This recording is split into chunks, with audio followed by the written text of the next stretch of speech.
আশা করছি আজকের এপিসোড আপনাদের অনেক ভালো লাগবে। বেশি কথা না বলে সবার আগে চলে যাব আজকের প্রথম ঘটনায়।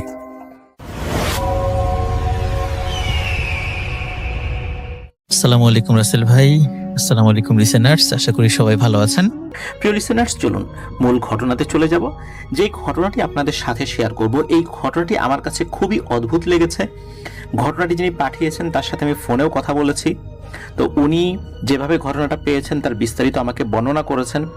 আর এই ধরনের ঘটনা আপনারা আগে কখনো শোনেননি এটাই আমি বলবো, কারণ এর আগে আমি এই ধরনের ঘটনা কখনো বলিনি। চলুন শুরু করি ঘটনাটি আমাদেরকে যিনি পাঠিয়েছেন তার নাম হচ্ছে নাফিজুল ইসলাম মোবারক। ওনার বাড়ি নড়াইল জেলার লোহাগাড়া উপজেলার ইটনা ইউনিয়নের ইটনা গ্রামে। উনি বর্তমানে পায়রা তাপ বিদ্যুৎ কেন্দ্রে কর্মরত রয়েছেন। উনি এর আগে কিন্তু আমাদেরকে ঘটনা পাঠিয়েছিলেন। এর মধ্যে একটি ঘটনা ৬২ নং এপিসোডে আমরা প্রচার করেছিলাম। তো ঘটনাটি উনি যেভাবে সংগ্রহ করেছেন সেটা একটু বলি। বাংলাদেশের ফুলের রাজধানী বলা হয় যশোর জেলার গদখালিকে। তো গদখালিতে ঘুরতে গিয়ে উনি ঘটনাটি সংগ্রহ করতে পেরেছিলেন। তো ঘুরতে ঘুরতে রাত বেশি হয়ে যাওয়ার কারণে ওনার এক বন্ধুর নানা বাড়িতে উনি রাত্রি যাপন করেছিলেন। ওই নানা বাড়িটা গদখালিতেই।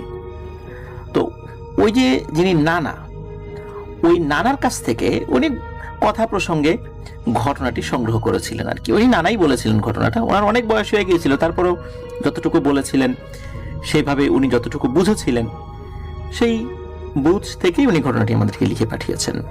তো ঘটনাটি যখন ঘটেছিল তখন কিন্তু এই লাহুরিয়া যে গ্রামটা, এটা যশোরের অন্তর্গত ছিল। এটা অনেক আগের ঘটনা। এটা 1920 কি 25 সাল এর মধ্যবর্তী কোনো একটা সময় হবে আর কি। তো ওই সময় কিন্তু এই নড়াইল জেলার লোহাগাড়া উপজেলা কিন্তু ওই যশোরের মধ্যে ছিল আর কি বলে আমাদেরকে জানিয়েছেন। তো এই যে নানা, এই নানার নাম হচ্ছে শমশের আলী মোল্লা। আর নানার বাবার সাথে ঘটনা ঘটেছিল। নানার বাবার নাম ছিল নিয়ামত আলী মোল্লা। এই নিয়ামত আলী মোল্লা পেশায় ছিলেন একজন কৃষক। তো ওনাদের নিজের কোনো আসলে ওইভাবে কোনো জমি ছিল না, অন্যের জমিতে চাষাবাদ করতেন। তো ঘটনাটি একটি ফসলি জমি কেন্দ্রিক। তো এই যে নিয়ামত আলী, উনি কালু শাহ নামে একজন ব্যক্তির জমি আবাদ করতেন। এই কালু শাহের অনেক জমি জমা ছিল, তার থেকে একটা জমি উনি চাষাবাদ করতেন। তো সবেমাত্র ধান চাষ করেছেন। ধান মোটামুটি তোলার উপযোগী হতে তখনও বেশ কিছুদিন বাকি আছে আর কি।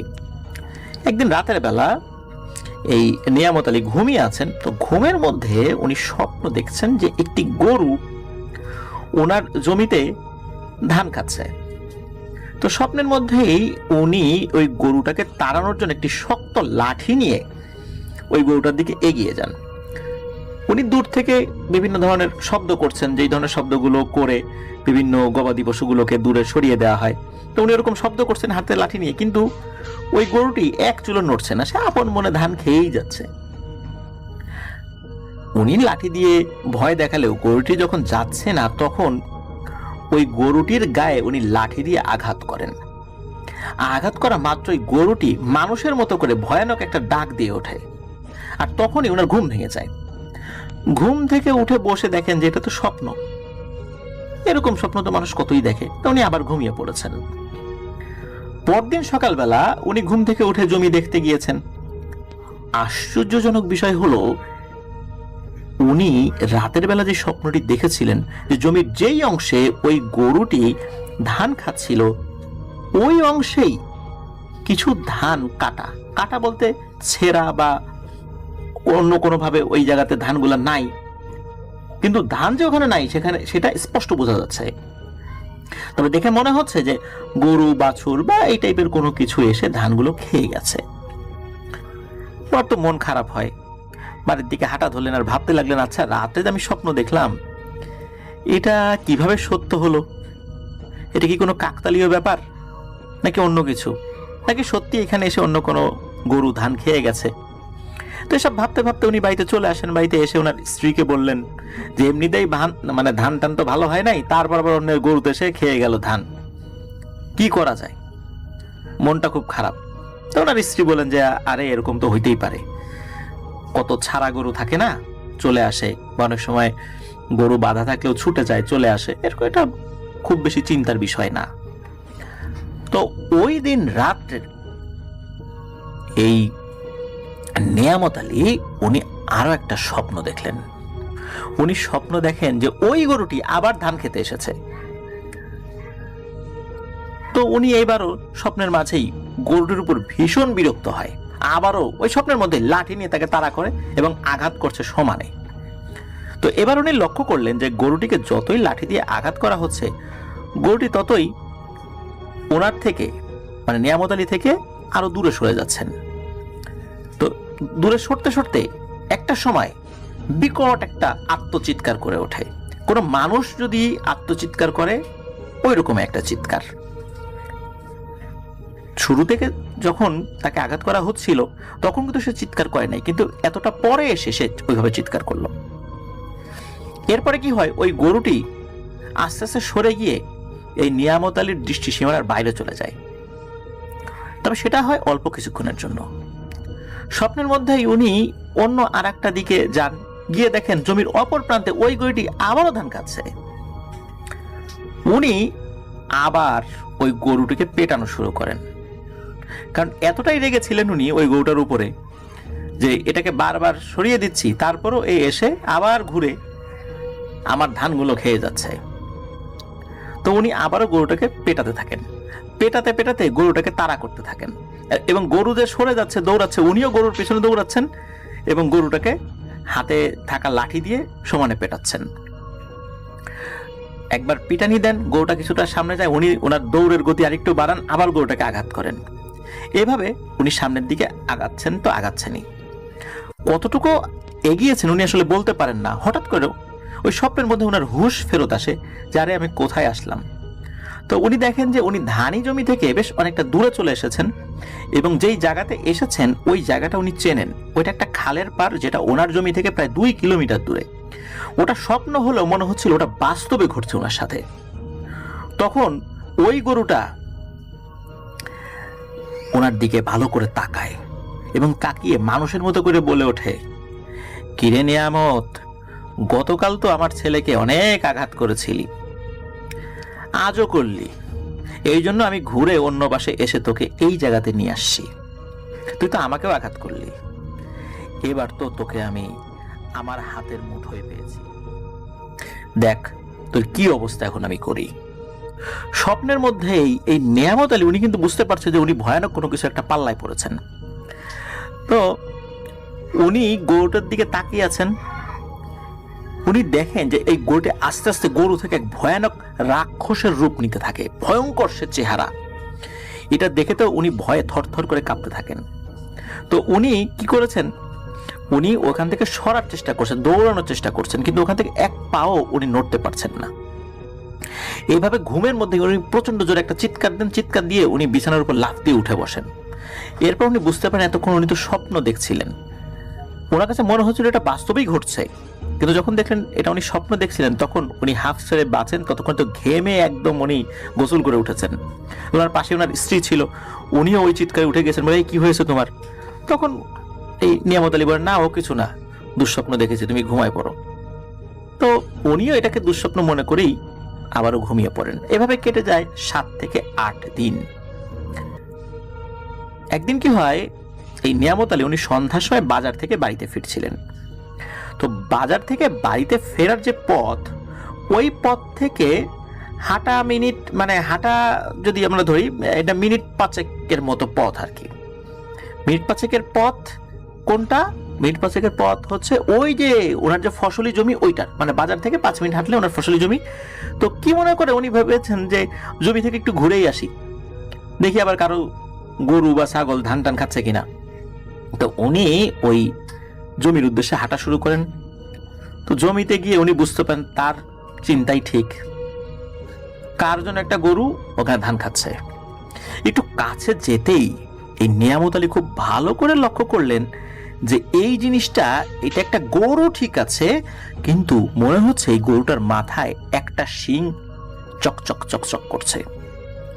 কিছুটা কৌতূহলবশত উনি আরো ভালো করে দেখার জন্য যখন ওই গরুটার আরো কাছে গেলেন, তখন দেখলেন আসলেই এই গরুটির মাথার উপর মাত্র একটা শিং। চকচক করছে এবং মনে হচ্ছে এই শিংয়ের মাথাটা অনেক চোখা। সাধারণত গরু, ছাগল, মহিষ এদের শিংগুলো চোখা থাকে, কিন্তু এই চোখার অংশটা কিন্তু মারাত্মক সুচালো থাকবে, বিষয়টা এরকম না। একটা সুইয়ের আগা যেমন মারাত্মক লেভেলের সুচালো থাকে, মানুষের শরীরের মধ্যে মুহূর্তের মধ্যে ঢুকে যাবে, বিষয়টা কিন্তু এরকম থাকে না, মাথাটা কিছুটা ভোঁতা থাকে। কিন্তু না, এটার শিংটা অত্যন্ত সুচালো। কিন্তু উনি স্বপ্নে যে গরুগুলো দেখেছিলেন ওই গরুগুলো কিন্তু স্বাভাবিক গরুর মতোই, দুইটা শিং ছিল। উনি তখন কিছুটা আন্দাজ করতে পারেন যে এটা তো কোনো স্বাভাবিক গরু না। স্বাভাবিক গরুর কখনো একটা শিং থাকে না, আর যদি কোনো শিং ভেঙেও যায় সেটা এক পাশে থাকবে, কখনো একদম গন্ডারের মতো ঠিক মিডিলে থাকবে না শিং। তখন উনি তাৎক্ষণিক ওইখান থেকে চলে যাওয়ার জন্য যেই না পা বাড়িয়েছেন, তখন পেছন থেকে একটা কণ্ঠ ভেসে আসে এই নিয়ামত আলীর কানে। বলে ওঠে, কিরে নিয়ামত, কই চললি? এত তাড়াহুড়া করে আসলি? একটু দাঁড়া, তোর সাথে তো আমার অনেক হিসাব বাকি। তখন উনি তো বুঝতে পারেন যে সর্বনাশ, উনি তো ভয়ানক একটা জিনিসের পাল্লায় পড়েছেন। তো উনি পেছন দিকে না তাকিয়েই ভো দৌড় দেন বাড়ির দিকে। জমি থেকে বাড়িতে ফেরার পথে একটা মোটা বাবলা গাছ ছিল। তো উনি যখন দৌড়াতে দৌড়াতে ওই গাছের কাছাকাছি চলে আসেন, তখন উনি দেখতে পান ওই গাছের নিচে কেউ একজন বসে আছে। লোকটি মনে হচ্ছে একটা চাদর জড়িয়ে বসে আছে গাছের নিচে। তো উনি ওই লোকটিকে পেয়ে কিছুটা সাহস ফেরত পান। তখন তো যে বেশি রাত হয়ে গেছে তা না, কেবল সন্ধ্যা পার হয়েছে আর কি। তো উনি ওই লোকটার কাছে যেতেই, মানে উনি যে ওই লোকটার কাছে গিয়ে কিছু বলবেন তার আগেই ওই লোকটি গম্ভীর আর রাগী গলায় বলে উঠল, আয় নিয়ামত আয়, আমি তোর জন্যই এখানে অপেক্ষা করছি। তুই কি ভেবেছিলি তুই পালিয়ে যেতে পারবি আমার থেকে?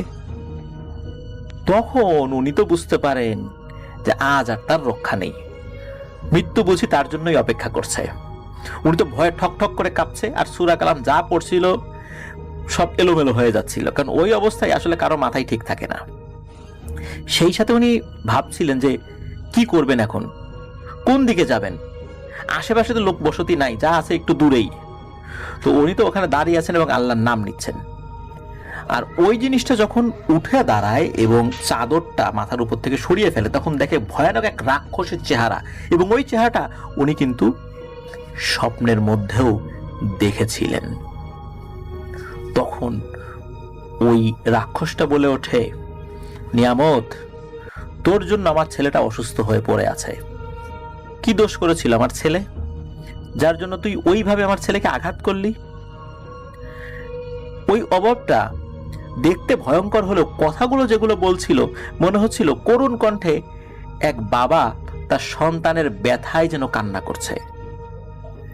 কিন্তু এদিকে নিয়ামত আলী, উনি তো এই কথাগুলো শুনছিলেন এবং ভয়ে ওনার অবস্থা তো খারাপ এবং আল্লাহর কাছে সাহায্য প্রার্থনা করছিলেন।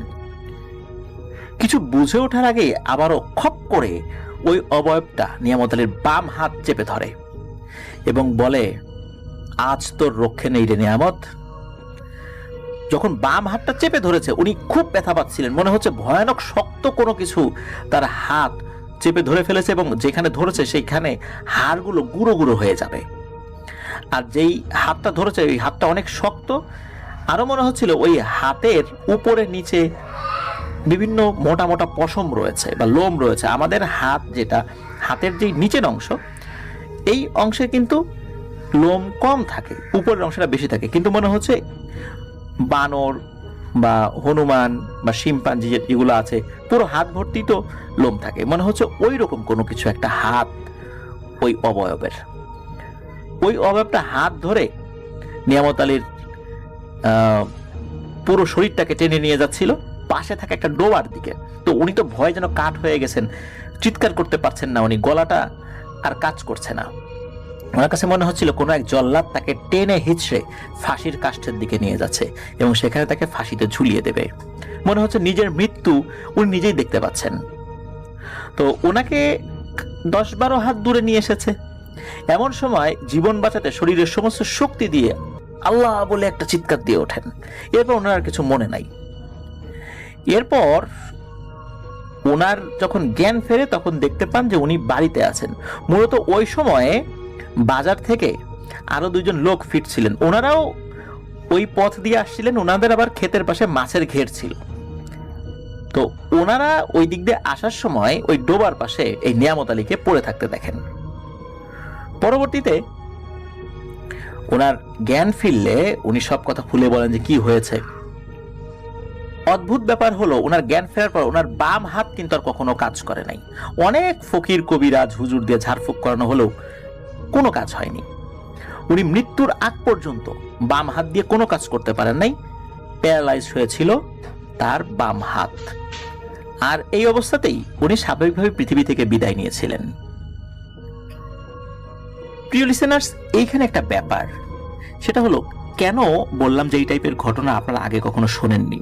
এটা এই কারণে বলেছি, স্বপ্নের মধ্যে তো আমরা অনেক কিছুই দেখি, অনেক কিছুকে আমরা আঘাতও করি, কিন্তু স্বপ্নের ভেতরে দেখা কোনো একটা জিনিস সেটা আঘাতপ্রাপ্ত হয়েছে, এটা যে বাস্তবে রূপ নিল, এটা কিভাবে সম্ভব? এই জিনিসটার কোনো ব্যাখ্যা অনেকেই দিতে পারেন নাই, কিন্তু এটাই এই নিয়ামত আলীর জীবনে কঠিন একটা বাস্তব হয়ে সারাটা জীবন রয়ে গিয়েছিল। কেন এমনটা হলো কেউ বলতে পারেননি, শুধু ফকির কবিরাজরা এতটুকুই বলতে পেরেছিলেন ওই জিনটা ভালো ছিল, এই অর্থে যে তোমাকে বড় ধরনের কোনো ক্ষতি করেনি, সে ভয় দেখিয়েছে এবং তার ছেলেকে আঘাত করার কারণে তোমার একটা হাত প্যারালাইজড করে দিয়েছে। মূলত সে বাবা হিসাবে সন্তানের উপর যে আঘাত এসেছিল সেটার প্রতিশোধ নিয়েছে। সে চাইলে অনেক আগে তোমাকে মেরে ফেলতে পারত, কিন্তু হুজুররা একটা বিষয় বলতে পারেননি যে স্বপ্নের ভেতরে দেখা এই জিনিসটা কিভাবে বাস্তব হলো। প্রিয় লিসেনার্স, এটা আমার কাছেও খুবই অবাক করা ব্যাপার বলে মনে হয়েছে।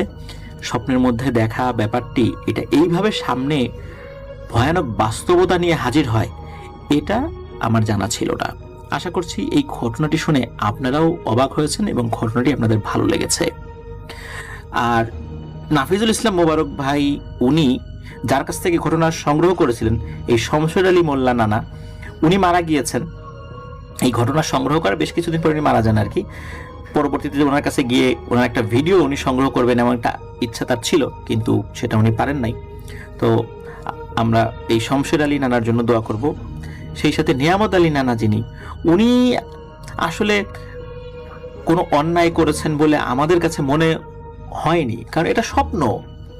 স্বপ্নের মধ্যে যেই জিনিসই ঘটুক না কেন, এর দায়ভার কারোর উপর চাপানো যায় না, কিন্তু তারপরও কেন এটা বাস্তব হলো, আপনাদের যদি জানা থাকে আমাদেরকে কিন্তু কমেন্ট করে জানাতে পারবেন। আমরা যেই পোস্ট করেছি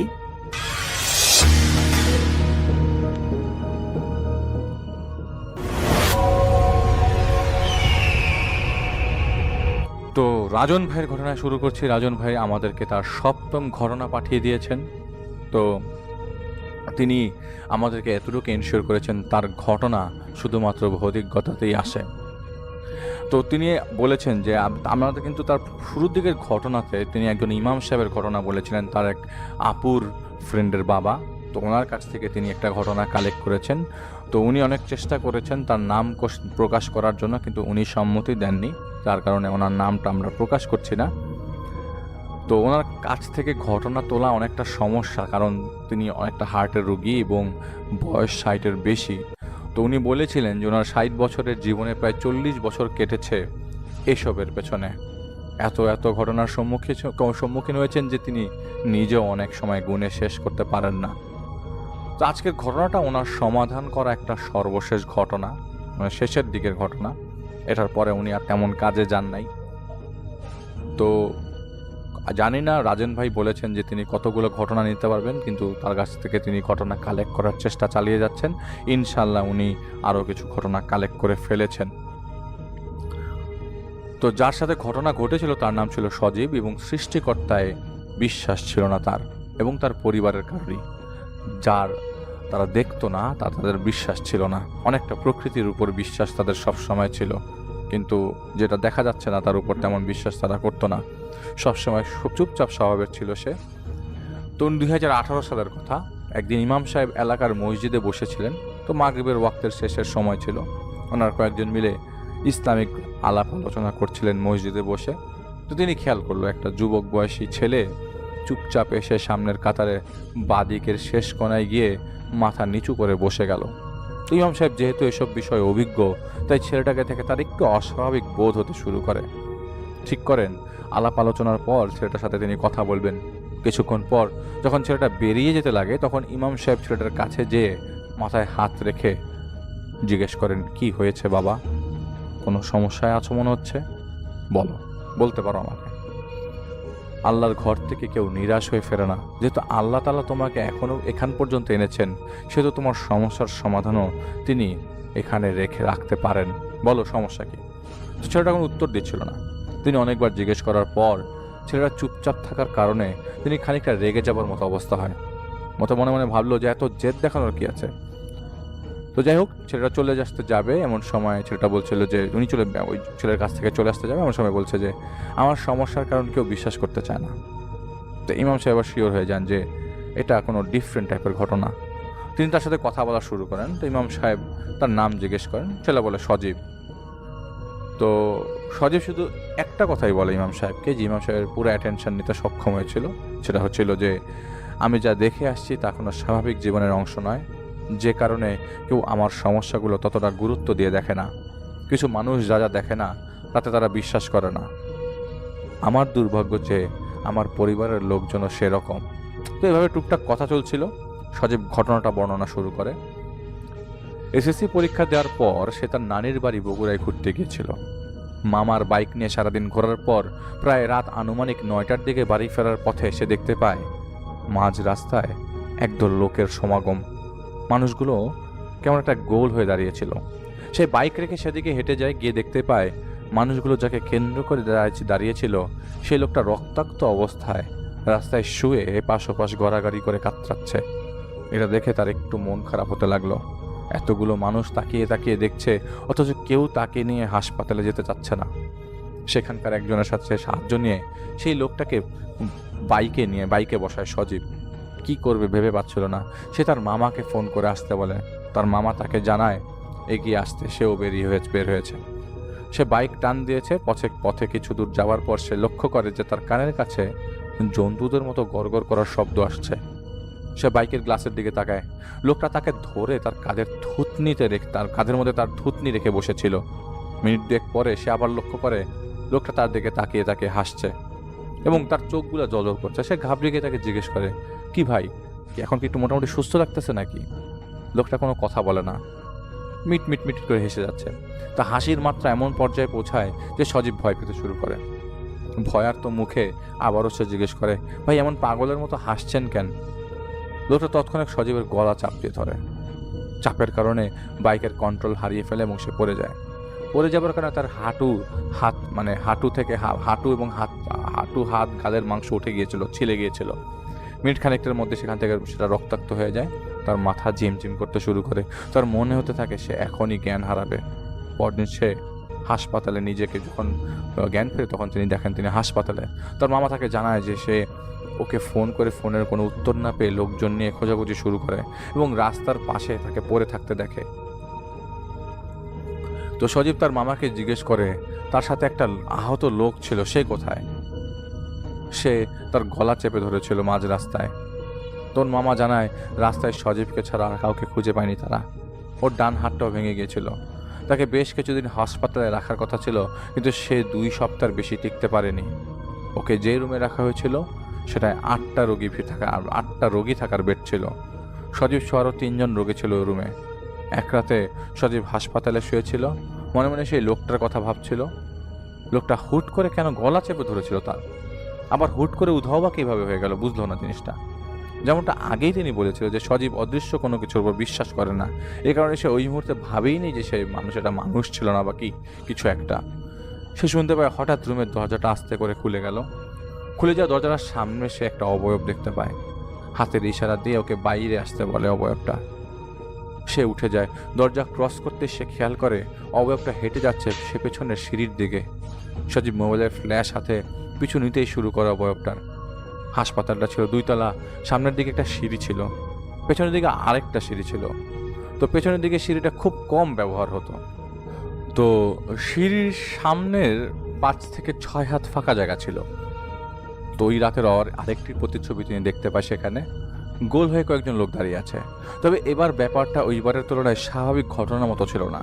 7 থেকে 8 ফুট লম্বা লম্বা লোকগুলো কালো কাপড় পরে গোল হয়ে ভেতরে কিছু একটা জিনিসকে কেন্দ্র করে ঘুরছে এবং অচেনা একটা ভাষায় মন্ত্র পাঠের মতো কিছু একটা করছে এবং সেটা বারবার করে পড়ছে। তো সজীবেরকে স্বাভাবিকভাবে মেনে নিয়ে দৌড় দিতে, মানে অস্বাভাবিকভাবে মেনে নিয়ে দৌড় দিতে যায়, এমন সময় লোকগুলো থেমে যায়। একজন সজীবকে পেছন দিক থেকে টান দিয়ে ধরে ধাক্কা মেরে মেঝেতে ফেলে দেয়। উঠে বসতে সে দেখতে পায় সেই লোকটা যাকে সজীব ওই রাতে দেখেছিল সে মেঝেতে বসে আছে এবং তাকে ঘিরেই বাকি লোকগুলো গোল করে হাঁটাহাঁটি করছে। তো ওই লোকটা তাকে জিজ্ঞেস করে, ও তুই মরিস নাই, আরও ভুগতে চাস? তো সজীব সাহস জুটিয়ে প্রশ্ন করে, কে আপনি, আর রাতে আমার গলা চেপ দিয়ে ধরেছিলেন কেন? লোকটা উত্তর করে আস্তে আস্তে সবই টের পাবি, এত তারা কিসের, সবে তো যজ্ঞের শুরু হয়েছে, নরবলিতে এখনো বাকি। তো সজীব উঠে সিঁড়ি ধরে দৌড় দিয়ে নিচের দিকে কোনো স্টাফের সন্ধান পাবার আশায় দৌড় দেয়। সে সিঁড়ি ধরে দৌড় দিয়েছেই 2 তলা থেকে নিচ তলায় নামার সামান্য সংখ্যক সিঁড়িগুলো যেন শেষ হতেই চাইছিল না। অসুস্থ শরীর নিয়ে অন্ধকারে দৌড়াতে সে হাঁপিয়ে যায় এবং হোঁচট খেয়ে সিঁড়িতে গড়াতে দেয়ালের সাথে ধাক্কা খায়। পিঠে প্রচণ্ড ব্যথা পায় সে। ব্যথার চোটে চিৎকার দিয়ে ওঠে। এমন সময় সে অনুভব করে তার চিৎকারের কোনো শব্দে কেউ বেরোচ্ছে না। কে একজন হঠাৎ করে তার মুখ চেপে ধরেছে। হাতটা সে বুঝতে পারে তার মুখ যে জিনিসটা চেপে ধরেছে সেটা শুধুমাত্র 2টো হাত, কোনো দেহের সন্ধান সে পাচ্ছে না। হাতাহাতি করেও লোমশ হাতগুলো যেন লোমের পরিবর্তে কাঁটা দিয়ে ঘেরা ছিল।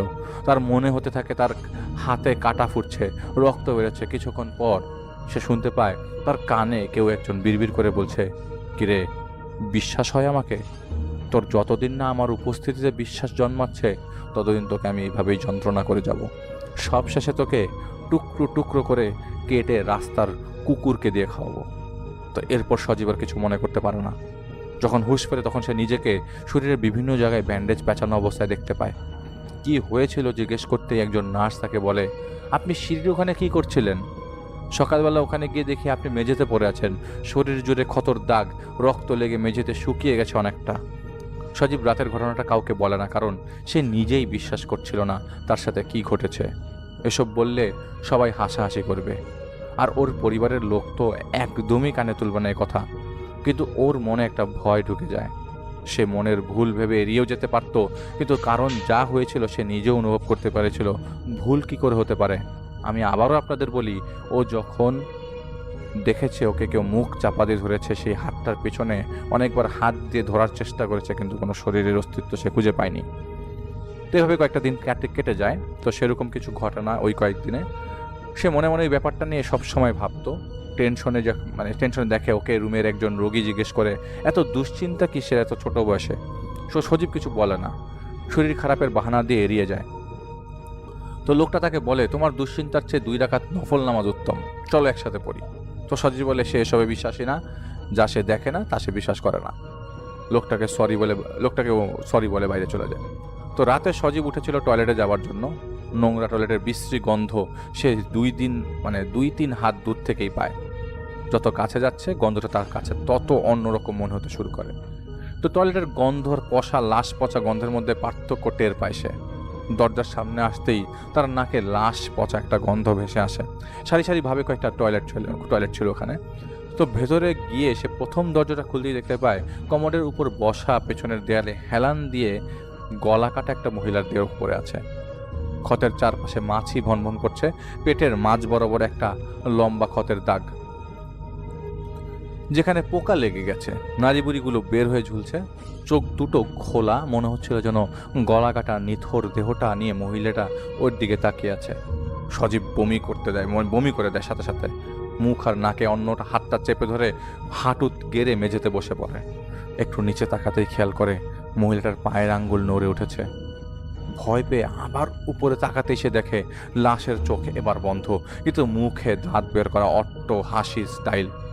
রক্ত লাগা দাঁত, মনে হচ্ছিল যেন রক্ত মিশ্রিত কোনো মাংসের টুকরোয় কামড় বসে আছে। সজীব ভয়ে দৌড় দিতেই ভেজা মেঝেতে পা পিছলে ধূপ করে পড়ে যায়। ভাঙা হাতে আবারও আঘাত পায় এবং ব্যথায় কাতরাতে শুরু করে। দাঁড়ানোর শক্তিটুকুও পাচ্ছিল না, মুখ দিয়ে কোনো কথাও বের হচ্ছিল না। চোখ বন্ধ করে মনে মনে বলছিল, কে কোথায় আছো, আমাকে দয়া করে উদ্ধার করো। চোখ খুলতেই সে দেখে তার মাথার উপর ওই দিনের সেই লোকটা, যাকে সে রাস্তায় এবং সিঁড়িতে দেখেছিল। তার মাথার উপর কয়েক ইঞ্চি জায়গা ফাঁকা রেখে মাথা উঁচু করে চোখের দিকে তাকিয়ে হাসছে। লোকটার মুখ থেকে টপটপ করে রক্ত পড়তে থাকে, যা সজীবের মুখে এসে লাগে। সামান্য পরিমাণ শক্তি পায় সে। উঠে দাঁড়িয়ে কোনো রকম এক দৌড়ে রুমে চলে আসে। রুমে ঢুকেই লাইট জ্বালিয়ে দেয়। লাইট জ্বালাতেই সে দেখতে পায় আরেকটা উদ্ভট দৃশ্য। রুমের 8টি বেডেই রোগী শোয়া, প্রত্যেকের পাশেই একটা করে নার্স। খানিক দূরেই অন্য এক রোগীর কাছে একজন ডক্টর চেক আপ করছে। কিছুক্ষণ পর কি যেন হলো, ডক্টরটা নার্সকে বলল, নিয়ে যাও, মারা গেছে। সজীব এসব দেখে ভয়ে থরথর করে কাঁপছে। কি ঘটছে, কেন ঘটছে সে কিছুই বুঝতে পারছিল না, কিছুই মাথায় নিতে পারছিল না। তার পাশ কাটিয়ে স্ট্রেচার করে নার্সটা লাশটা বের করে, অথচ তার দিকে ফিরেও তাকায় না। একটা অদ্ভুত দৃশ্য। ডক্টর, নার্স, রোগী কেউই সজীবকে পাত্তা দিচ্ছে না। সে বের হয়ে স্ট্রেচার নিয়ে বেরিয়ে যাওয়ার নার্সকে ফলো করতে শুরু করে। লাশটাকে নিয়ে নার্স মর্গে ঢুকে যায়। সজীবও তার পেছনে মর্গে প্রবেশ করে। নার্স লাশটাকে নিয়ে মর্গের ভেতরের সামনের দিকে যেতে থাকে। ফলো করতে করতে সজীব আবারও পুরনো দৃশ্যটা দেখতে পায়। গোল হয়ে কয়েকজন লোক দাঁড়িয়ে আছে। নার্স স্ট্রেচারটা রেখে লোকগুলোকে ডাক দিয়ে বলে খাওয়া শুরু করেন। সজীব দেখতে পায় লোকগুলোর গোল বৃত্ত হতে ওই লোকটা বের হয়ে এসছে। স্ট্রেচারের সামনে এসে দাঁড়ায় সে। হাতে ছুরি নিয়ে লাশটার বুক চিরে মাংস কাটা শুরু করে। কাটতে কাটতে হঠাৎ করেই সজীবের দিকে তাকায়। তাকিয়ে বলে, কি রে, দেখতে পাচ্ছিস কি হচ্ছে? হাঁ করে তাকিয়ে আছিস কেন রে, খাবি নাকি? বেশ কিছুক্ষণ ধরে এমন অস্বাভাবিক ঘটনা দেখার কারণে সজীব আর নিজেকে ধরে রাখতে পারছিল না। তার ব্রেন কাজ করছিল না। তিনি ভাবছিল তার মাথাটা হালকা হয়ে যাচ্ছে, তিনি জ্ঞান হারিয়ে ফেলে। সকালবেলা নিজেকে হসপিটালের ছাদের উপরে তিনি নিজেকে পান। ফোন করে বাড়ির লোকজনকে ডেকে এনে কান্নাকাটি করতে থাকে। আর সে এখানে থাকতে পারবে না, এই হাসপাতালের সমস্যা আছে এই বলতে থাকে। অনেক কথা কাটাকাটির পর সে হাসপাতাল থেকে বাড়িতে ফিরে যায়। এরপর থেকে শহরে ফেরা পর্যন্ত তার সাথে আর কিছুই ঘটেনি। সে ধরেই নিয়েছিল সমস্যাটা হাসপাতাল কেন্দ্রিক। কিছুদিন থাকার পর তারা জয়পুরহাটে ফিরে আসে। তো জয়পুরহাটে ওর বাবার একটা ব্যবসা ছিল, বেশ ভালো রকমের সমৃদ্ধশীল তারা। তো এর প্রায় কয়েক সপ্তাহ পর তার সাথে আবারও শুরু হয়ে যায় উদ্ভট ঘটনা। একদিন সন্ধ্যায় সজীবের বাবা মা ও বোন গিয়েছিল একজন আত্মীয়ের বাড়িতে কোনো একটা অনুষ্ঠানে। তো সজীবের বোন ছিল 3 মাসের অন্তঃসত্ত্বা ওই সময়। ওনার স্বামী দেশের বাইরে থাকতো। যেহেতু সজীব পুরোপুরি সুস্থ হয়ে ওঠেনি, তাই সে বাসায় ছিল। রাতে সে নুডলস বানানোর জন্য কিচেনে গেছে। এমন সময় সে শুনতে পায় ডাইনিং থেকে তার বোনের কণ্ঠ, সজীব, সজীব, এদিকে আয়, দেখতো তোর জন্য কি নিয়ে এসছি। সে ডাইনিংয়ে যায়, গিয়ে তার বোনকে বলে, কি এনেছিস? কিন্তু তার বোন তার দিকে ফিরেও তাকায় না। বাবা মা বোন কেউ ওর দিকে তাকাচ্ছে না, পাত্তা দিচ্ছে না। সজীবের হাসপাতালের ওই রাতের কথাটা মনে পড়ে। একটু পর সে দেখতে পায় তার মতন দেখতে হুবহু একজন ওর রুম থেকে বের হয়ে ডাইনিংয়ে চলে গেল। এসে ওর বোনকে জিজ্ঞেস করতে লাগলো, কি এনেছিস? সজীব ভরকে যায়। একটু আগে সে এই কথাটাই বলেছিল। লাইন টু লাইন কেন বলল? তার মনে হতে থাকে সে কোনো ডেজাভুতে ফেসে গেছে। এই ঘটনা তার আগেও কয়েকবার হয়েছে বলে তার মনে হতে থাকে।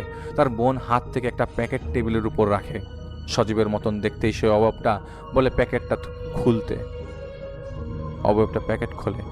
সজীব খেয়াল করে প্যাকেটের ভেতর একটা হৃৎপিণ্ড তার চোখের সামনে টেবিলের উপর তখনও ধকধক করে যাচ্ছে। সজীব নিজের 2 কান চেপে ধরে যত জোরে সম্ভব চিৎকার করে বসে। তার চিৎকারে পাশের ফ্ল্যাটের লোকজন চলে আসে। ওনারা দরজায় ধাক্কাধাক্কি শুরু করতেই সজীব খেয়াল করে ডাইনিং রুমে কেউ নেই। সে দরজা খুলে বাইরে বেরিয়ে আসে। ওর বাবা মা বোন বাসায় না আসা পর্যন্ত পাশের ফ্ল্যাটে অপেক্ষা করে সে, কিন্তু কাউকে স্পষ্ট করে কিছুই বলছিল না সে। বাড়িতে তার মা বাবা আসার পর তাদেরকে সে শুরু থেকে শেষ পর্যন্ত সব কিছু বলে। ওর বাবা মা কিছুই কানে তোলে না। পরদিন সজীবকে এক সাইকিয়াট্রিস্টের কাছে নিয়ে যাওয়া হয় এবং নিয়ে যায় তার বড় বোন। কোনো কিছুতেই কাজ হচ্ছিল না। এদিকে ওর শরীরের অবস্থা খারাপ হতে শুরু করে। রাতে ঘুমানো প্রায় ছেড়েই দেয় সজীব।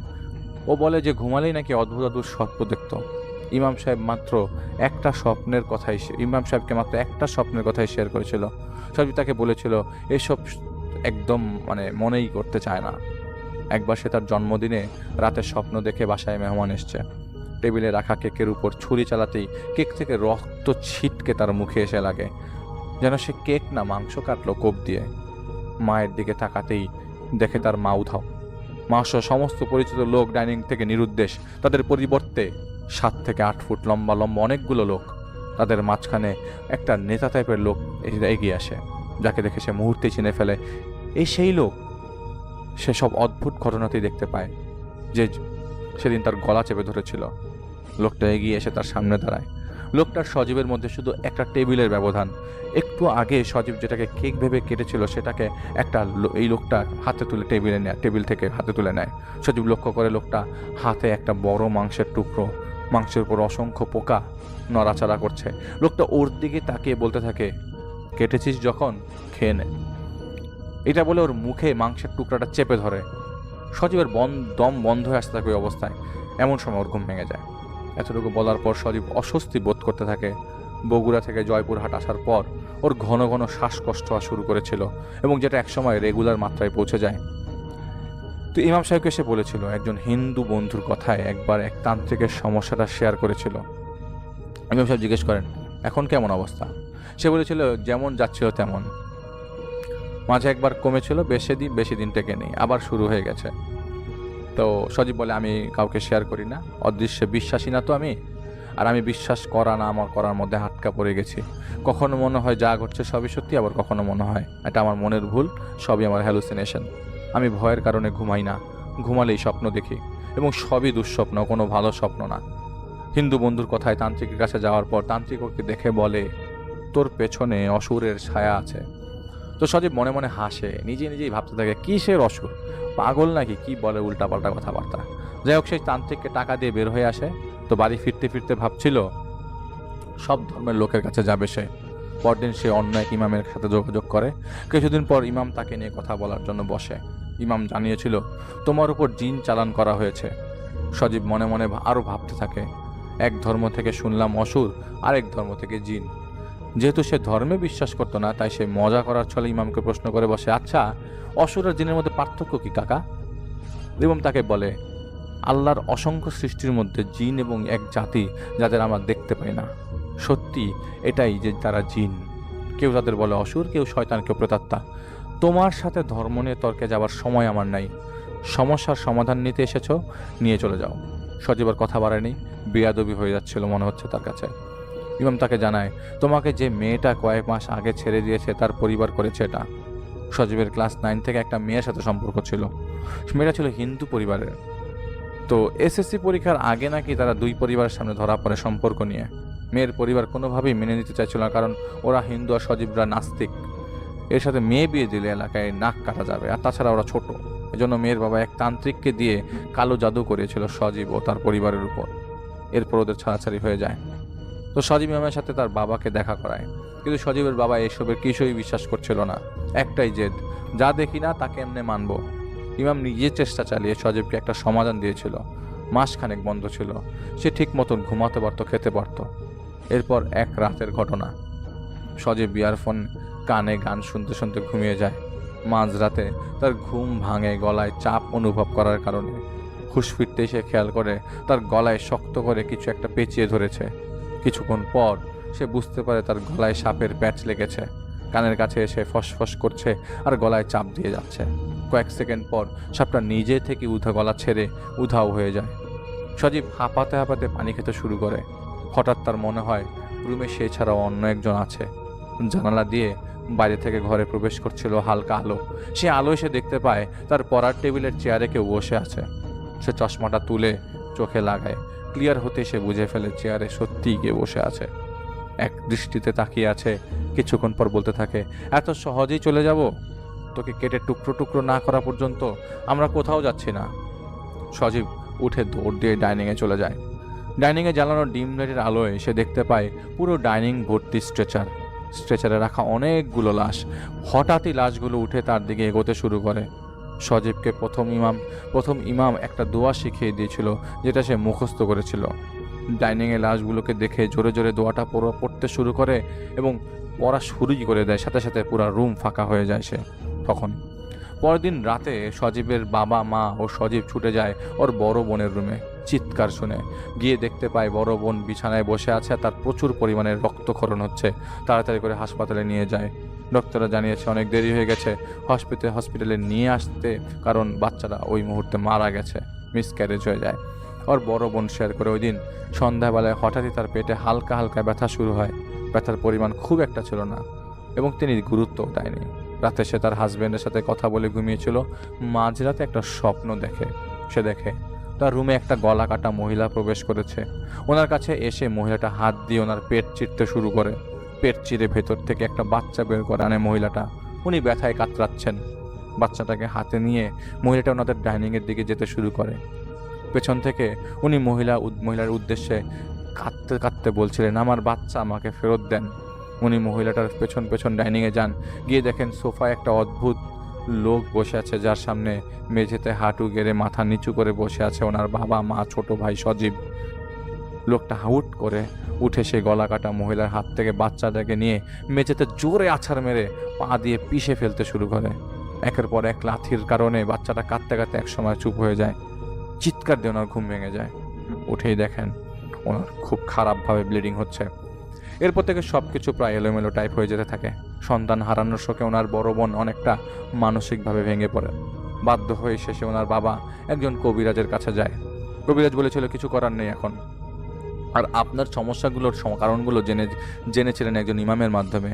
তারপরেও শক্তভাবে কোনো পদক্ষেপই নেন নাই আপনারা, কোনো স্টেপ নেন নাই আপনারা। শয়তানগুলো খারাপভাবে দখলে নিয়েছে আপনার বাড়িটা। ওদেরকে এত সহজেই সরাতে পারবেন না। কোনো উপায় না দেখতে পেয়ে ওনারা হতাশ হয়ে পড়েন।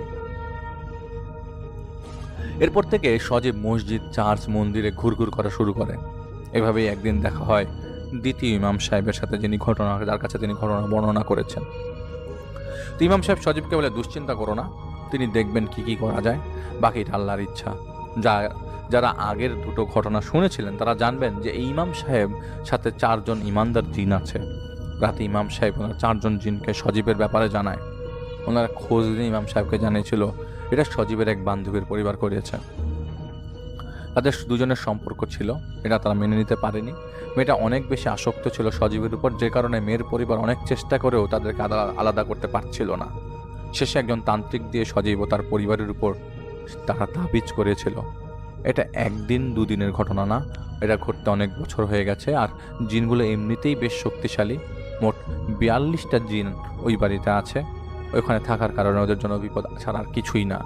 তো পরদিন ইমাম সাহেব সজীবকে বলে, পরিবার সহ কিছুদিনের জন্য বাসাটা বদল করো এবং চাবি যেন ওনার কাছে দিয়ে যায়। ওনারা বাসা বদল করে ফেলে। এরপর ইমাম সাহেব নিজেই একদিন ওদের বাসায় যান। উনি ভেতরে গিয়ে দেখেন এটা কোনো বাসার পরিবেশ না। ফ্লোরে রক্ত মাখানো, আশেপাশে অসংখ্য স্ট্রেচার, চারিপাশে মানুষের আর্তনাদ। ওনার মনে হতে থাকে উনি কোনো একটা হাসপাতালের মধ্যে চলে এসছে। ওনাকে ওনার জিনরা আগেই সাবধান করে দিয়েছিল যে সজীবের উপর চেপে বসা জিনগুলো কিন্তু বেশ শক্তিশালী এবং ওরা ভিন্নভাবে মানুষকে মায়া দেখিয়ে বিভ্রান্ত করতে পারে। উনি সাথে সাথে সতীর শরীর বন্ধ করে ফেলেন। শুনতে পান ভেতর থেকে মন্ত্রপাঠের মতো ধ্বনি ভেসে আসছে, যা ছিল পুরোটাই হিব্রু ভাষায়।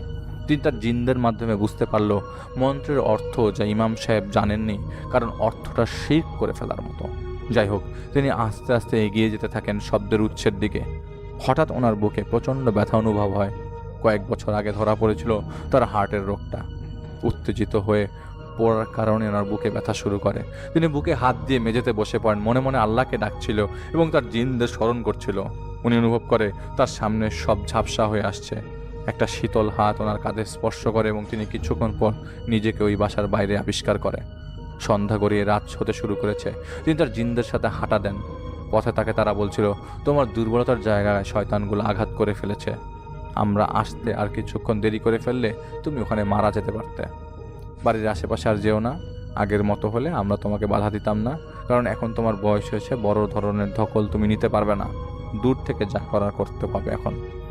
তো ইমাম সাহেব বলেছিলেন যে তার জীবনে অনেক ঘটনার সম্মুখীন হয়েছে, কিন্তু কোনোদিন কোনো শয়তান তার উপর চেপে বসতে পারেনি।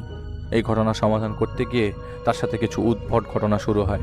সেদিন রাতে তিনি তাহাজ্জুদ পড়ছিলেন। ইমাম সাহেব শরীরটা হালকা খারাপ লাগার কারণে তিনি শুয়ে পড়েন। হঠাৎ তিনি তার খাটের সামনে কারো হাঁটা চলাফেরার শব্দ পান। শক্ত মেঝেতে কাঠের জুতা পরে হাঁটলে যেমন ঠকঠক আওয়াজ হয় তেমন। তিনি উঠে বসেন, দোয়া পড়তে থাকেন। অদৃশ্যের লোকটা তাকে বলতে থাকে ওই বাড়ি থেকে দূরে থাকতে। ইমাম সাহেব জোরে জোরে দোয়া পড়তে থাকেন। এমন সময় ওনার জিন চলে আসে সেখানে। অদৃশ্য লোকটাকে উদ্দেশ্য করে তারা বলতে থাকে, চলে যা কাফির, নির্দোষ মানুষদের যন্ত্রণা করিস তোরা, তোরা পূর্বী জাহান্নামের তলদেশে। সাথে সাথে কাফির জিনটা চলে যায় সেখান থেকে। ইমাম সাহেবের ক্ষতি করার উদ্দেশ্যে নিয়ে তারা বাসায় এসেছিল। ইমাম সাহেব আর নিতে না পেরে ওনার জিনদেরকে বলেন, এদের উপর করা তাবিজগুলোর সন্ধান পেয়েছেন? বেশ বার বেড়েছে, এরা কিছু একটা করতে হবে। তারা জানায় এদের তাবিজ দিয়ে আটকে রাখা হয়নি। কাল বিকেলে তুমি সেই বাসায় যাবে, সাথে আমরাও থাকবো। যেদিকে যেদিকে দেখাবো সেদিকে সেদিকে যাবে, ডানে বামে কোথাও যাবে না, কোথাও তাকাবেও না। পরদিন তারা সজীবদের বাসায় যায়। ইমাম সাহেবের 4 জন জিনের মধ্যে 3 জন বাড়ির সামনে পাহারায় দাঁড়িয়েছিল। অন্য একজন ইমাম সাহেবকে নির্দেশনা দিয়ে সজীবদের বাসার পেছনে ময়লা ফেলার স্তূপের কাছে নিয়ে যায়। কাছে আসার পর ওনাকে জিন নির্দেশ দেয়, বাঁ দিকটা একটু খোঁড়ো তো। ইমাম সাহেব খুঁড়তে শুরু করেন। খুঁড়তে খুঁড়তে সেখান থেকে 4টা কাচের ছোট ছোট সাইজের বোতল বের করে আনেন। বোতলের ঢাকনা ও তলদেশে লাল কালিতে লেখা 2টো কাগজ লাগানো ছিল। 4 বোতলের মধ্যে ভরে রাখা হয়েছিল 4টে কালো বর্ণের সাপ। ইমাম সাহেবকে আরও একটু খুঁড়তে বলেন তার জিন। তিনি আবারও খুঁড়তে শুরু করেন। খুঁড়তে খুঁড়তে ভাঙা কাচের টুকরা দেখতে পান তিনি। স্পষ্ট হওয়ার পর তিনি দেখতে পান ভাঙা কাচের বোতল এবং এখানে একটা সাপ মরে পড়ে আছে। সেটাকে মাটি চাপা দিয়ে ওনারা বাকি 4টে বোতল নিয়ে বাড়ির সীমানা ত্যাগ করেন। বোতলগুলো ইমাম সাহেবের জিনেরা নিয়ে যায়। তারা বলেছিল এরপর বাকি কাজ আমরা করবো, তোমাকে আর কিছু করতে হবে না। তো সেদিন থেকে 7 দিনের মাথায় সজীব ও তার পরিবার সুস্থ হয়ে ওঠে। সম্ভব হলে ওদেরকে দিনের দাওয়াত দিও, এটা বলে দেয়। 7 দিন পর তিনি সজীব ও তার পরিবারকে ডাকেন, ডেকে সব বলেন। আরও বলেন সমস্যাটা আল্লাহর রহমতে দূর হয়েছে, ধর্মের দিকে ফিরে আসুন, ইসলামের দিকে ফিরে আসুন। আপনি যা দেখেন তা সত্যি আপনার আশেপাশে উপস্থিত নেই তা কিন্তু মোটেও নয়। আশা করি আপনারা টের পেয়ে গেছেন যে যা দেখা যায় না তার উপস্থিতি কিন্তু আমাদের উপস্থিতির চেয়ে কোনো দিকে কম নয়। ঠান্ডা মাথায় ভাবুন, কিছুদিন ইচ্ছা হলে ধর্ম গ্রহণ করুন, আবার নতুন করে মুসলিম হন। নিশ্চয়ই আল্লাহ তাআলা তার বান্দাদের উপর সব রকম বিপদ থেকে হেফাজত দান করে। এবং তারা ঠিক ধর্ম গ্রহণ করেছিল নাকি আবার ঠিকমতো ধর্মে ফিরে এসেছিল ইমাম সাহেবের কখনো জানা হয়নি। আর উনিও তেমন খতিয়ে দেখেননি, যেহেতু যে মসজিদে লোকটা ছিল তার কাছে মনে ছিল না তার আল্লাহর প্রতি বিশ্বাস চলে এসছে বা কিছু একটা। এটা ছিল ঘটনা। এবং রাজন ভাই ধন্যবাদ, আপনি আরও ঘটনা কালেক্ট করছেন, সেটা আপনি লিখেছেন আমাদেরকে। আর মোস্ট ইম্পর্টেন্ট কথা হচ্ছে আপনাকে ধন্যবাদ দিয়ে শেষ করতে পারবো না, তো এখন আর ধন্যবাদের যাত্রায় যেতে চাই না।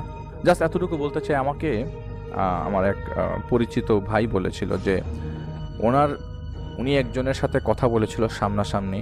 উনি ওই মুহূর্তে তিনি ওই রুমে উপস্থিত ছিল। তো তিনি দেখতে গিয়েছিল একজন জিনের আমির সাহেবের সাথে কথা বলতে গিয়েছিল। তো ওই রুমের মধ্যে পুরোটাই অন্ধকার ছিল। আর যিনি আমির সাহেবকে ডেকেছিল তো তাদেরকে বসায় রুমের মধ্যে।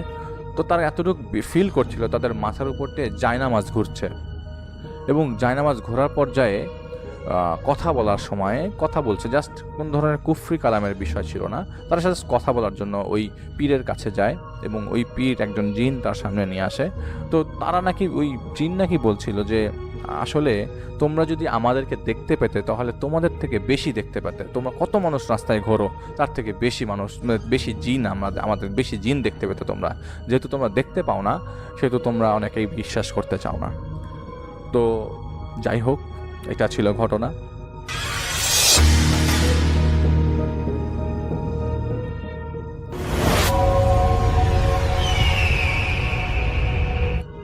আসসালামু আলাইকুম রাসেল ভাই। আজকে যে ঘটনাটি নিয়ে আপনাদের মাঝে আমি আসছি, এই ঘটনাটি আমাকে পাঠিয়েছেন লালমনিরহাট জেলা থেকে একটি ভয়ঙ্কর লেভেলে মাছ ধরা কেন্দ্রিক ঘটনা। তো এই ঘটনাটি আমার সাথে শেয়ার করে রাকিব ভাই। তো তিনি এই ঘটনাটি সংগ্রহ করেছেন তার দাদুর কাছ থেকে। এই ঘটনাটি সময়কাল প্রায় আজ থেকে 15 বছর আগের একটি ভয়ঙ্কর লেভেলের ঘটনা। তো ঘটনাটি ঘটে যখন তখনকার সময় প্রায় যে সময়টায় ঘটে শেষ 15 বছর আগের ঘটনা। তখন তিনি মাছ ধরার খুব ওনার আগ্রহ ছিল। তো উনি এই শখবশত উনি প্রায় রাত্রিকালীন সময় করে মাছ ধরতে যেতেন। সো এই রিলেটেড একটি ভয়ঙ্কর লেভেলের ঘটনা আপনাদের সাথে শেয়ার করতে যাচ্ছি। সো সরাসরি ঘটনায় চলে যাচ্ছি রাসেল ভাই। সো ঘটনাটি ঘটে আজ থেকে প্রায় 15 বছর আগে। তো এই রাকিব ভাইয়ের দাদু, ইনি একজন কৃষক। তো ইনি দিনের বেলা বাসায় কাজকাম করতেন এবং রাত্রিকালীন সময় হলে উনি মাঝে মধ্যে রাত 10টা-11টার দিকে মাছ ধরতে যাইতেন আর কি। সো 2-1 ঘন্টা মাছ ধরে উনি বাসায় চলে আসতেন। সো একদিন হঠাৎ করে বৃষ্টি একটু হালকা পড়তেছিল। সো সেদিন উনি আবার মাছ ধরতে যাবে, জাল নিছে হাতে, একটি হেরিকেন এবং নিয়ে উনি আর কি ওই বিলের দিকে রওনা দিছে। যখন জাল নিয়ে বিলের দিকে রওনা দিছে উনি, তখন মানে বিলটা পেরিয়ে গেতে মানে ওনার বাসা থেকে বিলের কাছাকাছি যাইতে মোটামুটি সময় লাগে প্রায় 15 থেকে 20 মিনিটের মতো আর কি হেঁটে গেলে। তো উনি যখন গেছে, যাওয়ার পর উনি দেখতে পাইছে যে একটা নৌকা ছিল, সেই নৌকাটাকে নিয়ে উনি নদীর মানে বিলটার মাঝখানে যাবে, যে উনি মাছ ধরে প্রতিনিয়তই কিন্তু এরকম করে মাছ ধরে। তো সেদিন উনি ওই বিলটা মানে নৌকাটাকে নিয়ে উনি বিলের মাঝখানে গেছে। যখন বিলের মাঝখানে গেছে উনি সেদিন ভাবতেছিল যে মাছ পায় কিনা, এটাও একটা সন্দেহ। তো উনি যখন মাঝখানে গেল বিলের মাঝখানে যাওয়ার পর উনি দেখতে পাচ্ছে যে প্রচণ্ড লেভেলের মানে কুয়াশা পড়তেছে। তখন সময়টা ছিল ঠান্ডাকাল। তো উনি ভাবতেছিল যে হয়তো আজকে মাছ বেশি পাই কিনা। উনি একবার জাল ফেলছে ওই পুকুর মানে বিলটার মাঝখানে। যখন মাছ জালটা ফেলছে তখন তেমন কোনো মাছ পায় নাই। তো যখন তেমন কোনো মাছ পায় নাই তখন উনি ভাবতেছিল যে শ্মশানের পাশে একটা খাল ছিল, সেই খালের কাছে যাবে। এমনিতে নিরিবিলি স্বাভাবিকই মনে হচ্ছিল, চারদিকের আশপাশটা স্বাভাবিক মনে হচ্ছে। তো যখন এরকম স্বাভাবিক মনে হচ্ছিল উনি ভাবতেছিল যে বিলের দিকে আজকে মাছ ধরতে যাব, হয়তো কোনো কিছু হবে না। তো প্রায় যদিও বিলের কাছে যদি কেউ মাছ ধরতে যাইতো, কিন্তু ওই শ্মশানের পাশে ভয়ঙ্কর লেভেলের কিছু দেখতে পাইতো আর কি। তো উনি আবার এর আগে 2বার মাছ ধরতে গেছিল, সেদিন কোনো আর কি দেখতে পায় নাই। যখন কোনো দেখতে পায় নাই তখন ওনার ভাবনা আসলো যে উনি এখন কি করবে, যে মাছ তো ধরা লাগবে। ওনার শখ জাগছে যে মাছ ধরবে উনি আজকে, কোন জায়গায় হয় হোক, এটা উনি ভাবতেছিল। তো উনি আবার কি করে যে ওই বিল থেকে শ্মশানের পাশ যাইতে আবার ওই বিল থেকে 2 মিনিট সময় লাগবে নৌকা দিয়ে। তো উনি শ্মশানের পাশে গেল, যাওয়ার পর দেখতেছে যে শ্মশানে প্রচুর মানে একটু ভিড়, কারণ ওখানে মানুষজন আছে, কারণ ওখানে যে একটা মন্দির ছিল সেই মন্দিরে পূজা হচ্ছে। তো উনি যখন দেখতে পাচ্ছে যে পূজা হচ্ছে, লোকজনও আছে, এখন এই সময় এইখানে মাছ ধরাটা উচিত, বা এই সময় কেউ কোনো ভয়ঙ্কর কিছু দেখা পড়বে না আমার কাছে, ওনার আর কি এটা মনে হয়। তো যখন উনি ওইভাবে মাছ ধরার জন্য ওইখানে প্রস্তুতি নিচ্ছিল, জাল একবার ফেলার পর দেখতেছে যে প্রচুর পরিমাণের মাছ পড়া জালে। তো এই ধান্দায় মাছ পাইতেছে, যে ধান্দায় যে এতগুলো মাছ পড়ছে হুট করে। আর এদিক দিয়ে যে ওই শ্মশানের যে লোকগুলো ছিল, সেই লোকগুলো এখান থেকে যে সরে গেছে, উনি এটা আর কি খেয়াল করে নাই যে লোকগুলো এখনো আছে কি না। তো যখন খেয়াল করে নাই লোকগুলো যে চলে গেছে, তখন উনি আবার একটু পর একবার জাল ফেলানোর পর হঠাৎ করে একটা অদ্ভুত ধরনের আওয়াজ শুনতে পাই রাসেল ভাই। এই আওয়াজটা ওনার কান পর্যন্ত আসার পর উনি যখন এই অদ্ভুত ধরনের আওয়াজ শুনতে পায়, পাওয়ার পর ওনার ভয়ে অবস্থা খারাপ হয়ে যাচ্ছিল, কারণ উনি ভাবতেও পারে নাই যে এরকম কিছু ভয়ঙ্কর টাইপের কিছু দেখতে পাবে, যে মানে এরকম কিছুর জন্য উনি প্রস্তুত ছিল না। তখন উনি জাল টানতেছিল, হঠাৎ করে একটা কান্নার আওয়াজ ভেসে আসলো বিলের মাঝখান থেকে। উনি পেছন ফিরে কখনো মানে তাকাই নেই, কারণ ওনার ধান্দা ছিল যে পেছনে তো মানুষ আছে। উনি যখনই কান্নার আওয়াজটা শুনতে পেল, তখন উনি ভাবছিল যে হয়তো পেছনে থেকে কান্নার আওয়াজ আসতেছে। সো উনি আবার কি করছে, ওই শ্মশানের যে খালটা ছিল পেছনে মানে সামনে, ওই খালের মাঝখানে গেছে, যে একটা জাল ফেলাইছে। ফেলানোর পর যখনই জালটা তুলছে নৌকাতে টেনে, তখন দেখতেছে অর্ধেক মাছ জালে, মানে কম হলেও 4-5 কেজি মাছ উঠছে জালে, এবং এই মাছের সাথে সাথে একটা কাটা হাত বাচ্চার। এই হাতটা দেখার পর ওনার কলিজার পানি শুকিয়ে গেছে, যে ভয়ঙ্কর লেভেলের একটা হাত, মানে কাটা হাত যখন একটা উঠে আসছে তখন ওনার দেখতে এতটা পরিমাণে ভয় লাগতেছিল যেটা বলার বাইরে। তো উনি আবার সাথে সাথে ভয় এতটা লাগার কারণে উনি ভাবতেছিল যে এখন কি করবে না করবে, মানে এটা ভাবতেছে। যখন এরকম ভয়ে অবস্থা খারাপ তখন উনি ওই হাতটাকে মানে ধরে পানিতে ফালাই দিছে। পানিতে ফালাই দেওয়ার পর নৌকাটা অটোমেটিক ঝাঁকনি পাচ্ছে। তো নৌকাটা যখন ঝাঁকনি পাচ্ছে, মানে নৌকাটা ধুলতেছে একাই একাই, মানে পানির কোনো ঢেউ নাই, কোনো কিছুই নেই, কিন্তু নৌকাটা ধুলতেছে।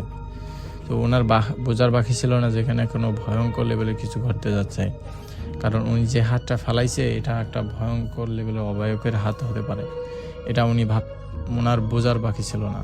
উনি সাথে সাথে পেছন ঘুরে দেখে যে শ্মশানের পাশে যে মন্দির ছিল সেখানে আর কেউ নাই, আর উনি ওখান থেকে যে বাড়ি যাবে এই ভয়ে অবস্থা খারাপ।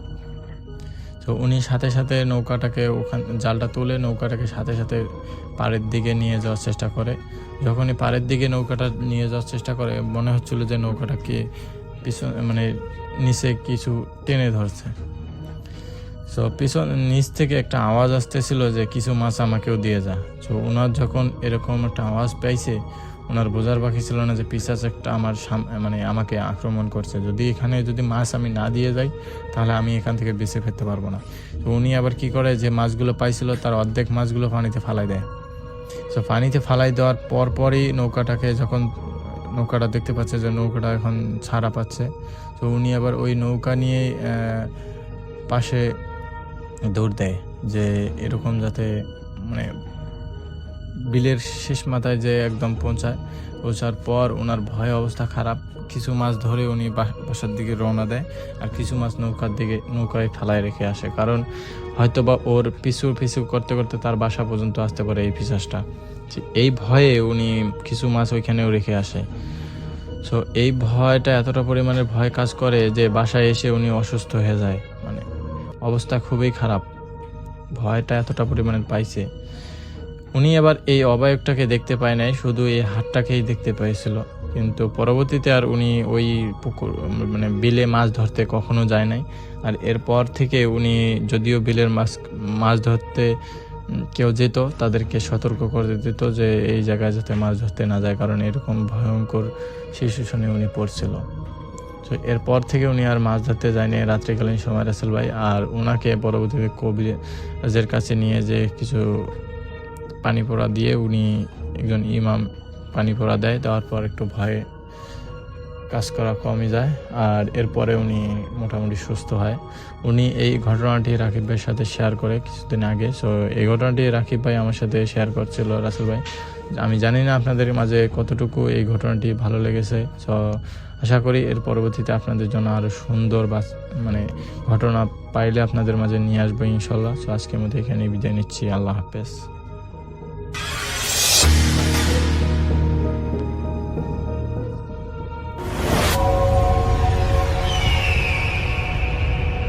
যে ঘটনাটি আমাদের সাথে শেয়ার করেছেন শাহিন আলম মানিকগঞ্জ থেকে। শাহিন তাদের এলাকার একটি লোকমুখে প্রচলিত ঘটনা আমাদের কাছে শেয়ার করেছেন এবং তিনি আমাকে অনুরোধ করেছেন আমি যেন আমার মতো করে ঘটনাটা আপনাদের কাছে প্রেজেন্ট করি। তো আমি চলে যাব শাহিনের ঘটনায়। আজ থেকে 20 বছর আগের কথা। তখন শাহিনদের এলাকায় একজন ব্যক্তি ছিলেন যার নাম ছিল আদেল মিয়া। তো আদেল মিয়া পেশায় ছিলেন ভ্যান চালক। তার নিজস্ব একটি ভ্যান ছিল এবং সেটাতে করে তিনি বিভিন্ন পণ্য পরিবহন করতেন। কখনো তিনি কাজ করতেন কোনো আড়তের হয়ে, সেখান থেকে মালপত্র নিয়ে যেতেন এদিক থেকে ওদিকে। আবার অনেক সময় দেখা যেত সবজি পরিবহন করতেন, বিভিন্ন রকম পরিবহনে কাজ করতেন তিনি। তো একটা সিজনে তিনি কাজ পেলেন ঘাটে, সেখান থেকে মাছ নিয়ে যেতেন। সেই মাছ আনতো আড়ত দ্বারা, সেই মাছটাকে তিনি নিয়ে বাজারে নিয়ে যেতেন, খুচরা বাজারে। তো বাজার তাদের এলাকা বেশ খানিকটা সামনে দূরে, তো সেখানে নিয়ে যেতে হতো। আদেল মিয়া এই কাজ পান। তো আদেল মিয়া প্রথম কিছুদিন এই কাজ করেন, তাকে একেবারে ভোরবেলা যেতে হয় সেই ঘাটে গিয়ে সেখানে সে ওই মাছগুলো বাঁধা ছাতা করেন, মানে করা ঝুড়িতে থাকে, সেগুলো বেঁধে চেঁধে তিনি তার ভ্যানে তোলেন এবং সেগুলো তারপর তিনি নিয়ে রওনা দেন। তো যখন তিনি রওনা দেন তখনও কিন্তু চারিদিকে অন্ধকার থাকে, আর বাসা থেকে বেরোন আরও অন্ধকার অবস্থায়। তো এরকম কয়েকদিন তিনি করেছেন। তো একদিনকার কথা, ওই সময় শীত আসি করতেছে, বেশ কুয়াশা হয়ে যায় ওই জায়গায়, তাদের এলাকাটা খুব কুয়াশা হয়ে যায় এবং রাস্তাঘাট খুব আঁকা বাঁকা, মানে এরকম মানে মোড় নিয়ে রাস্তা নাকি যায় এবং অনেক পুরনো স্থাপনা আছে তাদের যে এলাকা, সেই জায়গায় শাহিনদের যে এলাকা, সেখানে নাকি রাস্তাঘাটের মধ্যে অনেক পুরনো স্থাপনা আছে। দেখা যাচ্ছে যে এরকম 2-3টা বাঁক নিয়ে হঠাৎ করে পাশে একটা জমিদার বাড়ি পড়ে এরকম, এবং বেশ ওই জায়গাগুলো নাকি বেশ ভয়ের মনে হয়। তো এই রাস্তা দিয়ে ওই আদেল মিয়ার ভ্যান নিয়ে আসতে হয় অন্ধকারের সময়। তো আদেল মিয়া বেশ সাহসী মানুষ, যদিও মানুষজন ওখানে ভৌতিক কথাবার্তা বলে, তিনি এগুলো খুব একটা কেয়ার করতেন না।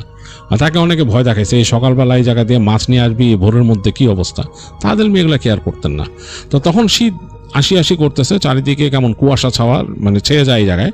তো এর জন্য ওই বাঘের কথাগুলো বলা, যে কুয়াশা ছেয়ে গেলে কিন্তু বাঘ দেখা খুব কঠিন হয়ে যায়। তো একদিন শেষ রাতে আদেল মিয়া উঠছে, তো ওই দিন দেখলেন যে বেশ ঠান্ডা পড়ছে, ঠান্ডা মানে ভালোই পড়ছে, তার বেশ শীত লাগতেছে। তো তিনি উঠে তাড়াতাড়ি তৈরি হলেন যে তিনি যাবেন, তার ভ্যান নিয়ে বেরোবেন। তো যে তিনি মোটামুটি তার চাদর মাদর গায়ে দিয়ে মানে সব কিছু রেডি করে তার হারিকেনে সেই কেরোসিন আছে কিনা এটা দেখলেন, দেখে তিনি আসলেন, এসে তার ভ্যান গাড়ির নিচে ওই হ্যারিকেন বাঁধলেন, বেঁধে তিনি অন্ধকার তখনও চারিদিকে এবং কুয়াশা ছাওয়া, তিনি বা ঘর থেকে বেরোয় দেখতেছেন কুয়াশা ছাওয়া, কেমন যেন একটা পোড়া গন্ধ চারিদিকে, এই শীতের সময় জিনিসটা হয়। তো দেখে তিনি তাড়াতাড়ি গায়ে চাদর পেঁচায় তার ভ্যান নিয়ে বেরোলেন, যাচ্ছেন তিনি ঘাটে যাবেন। ঠান্ডার মধ্যে আসতেছেন, রাস্তাঘাট মানে ওই যে বললাম যে আঁকা বাঁকা, কুয়াশায় ঢাকা, সামনে দেখা যাচ্ছে না, ওই হারিকেনের আলো হালকা পড়ে যতটুকু আলো হচ্ছে এরকম। তো আন্দাজের উপরে, সম্পূর্ণ আন্দাজের উপরে ভ্যান চালাচ্ছেন আদেল মিয়া।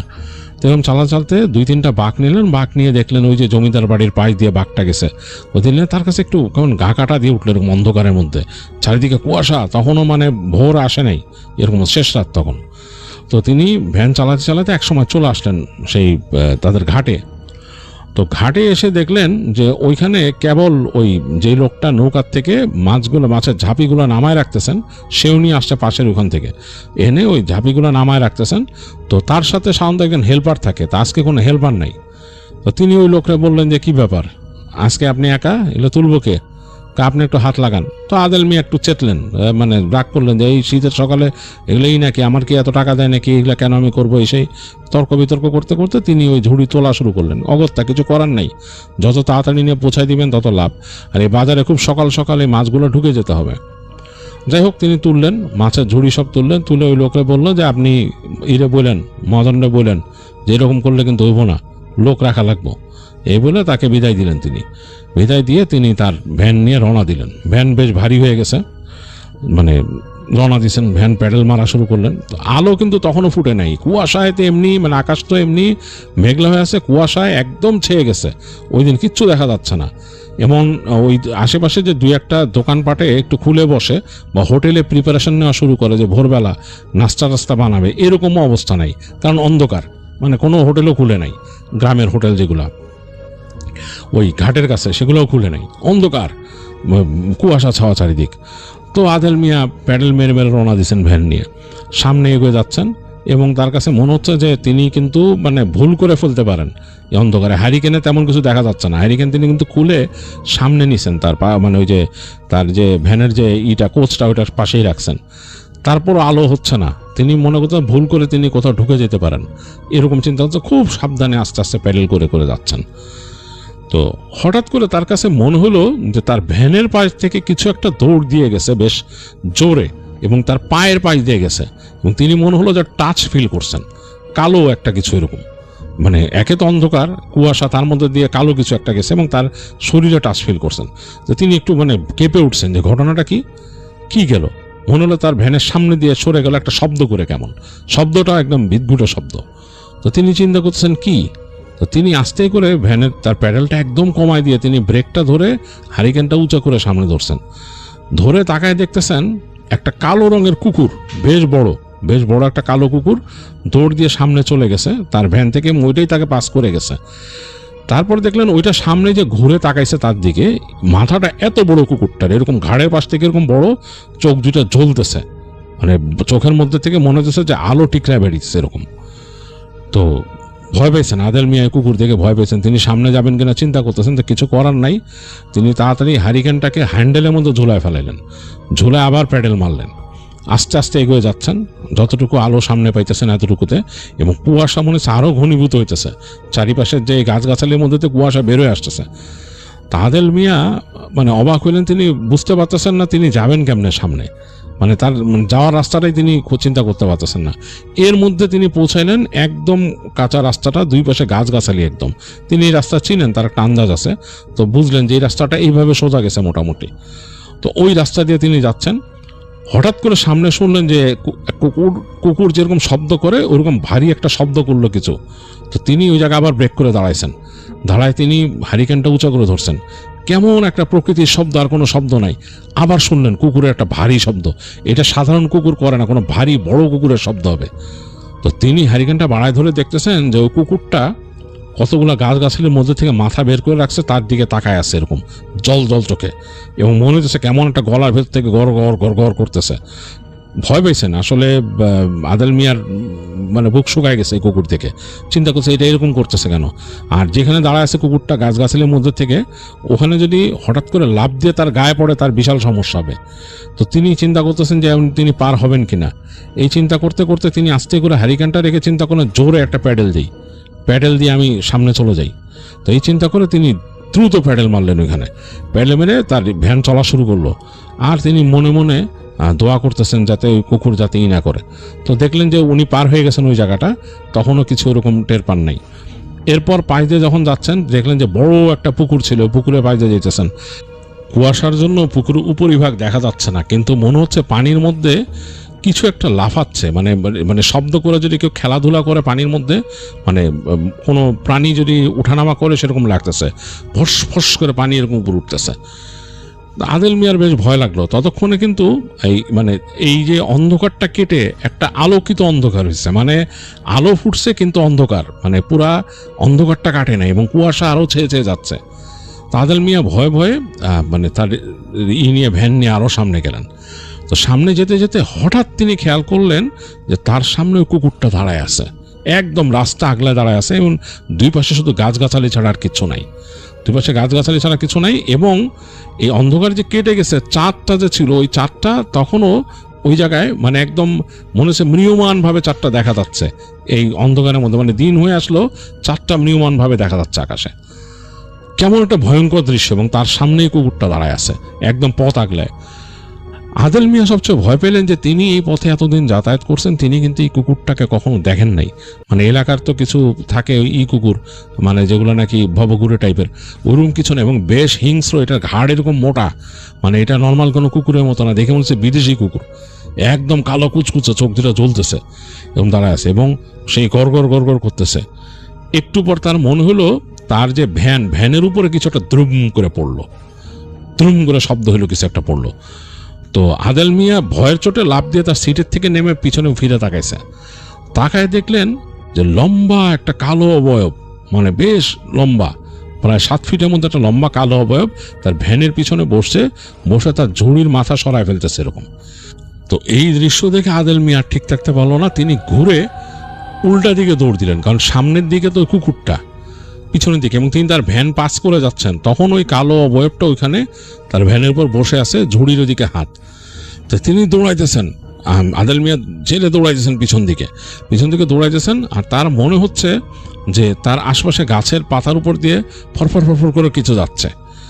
তো তিনি ভয়ে দৌড়াইতে দৌড়াইতে দৌড়াইতে একদম যখন নাকি ওই যে পুকুরের কাছে চলে আসেন, তখন দেখছেন তার ঠিক সামনে, তার থেকে 20-30 ফিট সামনে, হাতের বাঁ দিক থেকে ওই কালো কুকুরটা বের হয়ে এসে তার সামনে দাঁড়ালো, মানে তার মুখোমুখি দাঁড়াইলো। তখন তার মনে পড়লো যে হাতের বাম দিকে, মানে পুকুরের উল্টা দিকে, আসলে এটা তো একটা পুরনো কবরস্থান, এটা আমার খেয়াল নাই কেন। অনেক পুরনো কবরস্থান, এই জায়গাতে মানুষ চলাফেরা করে না, ভয় পায়, বিশেষ করে ভর দুপুরে চলে না, সন্ধ্যার পরে তো একদম চলেই না মানুষ, আর এরকম সময় তো চলার মানে কথাই না।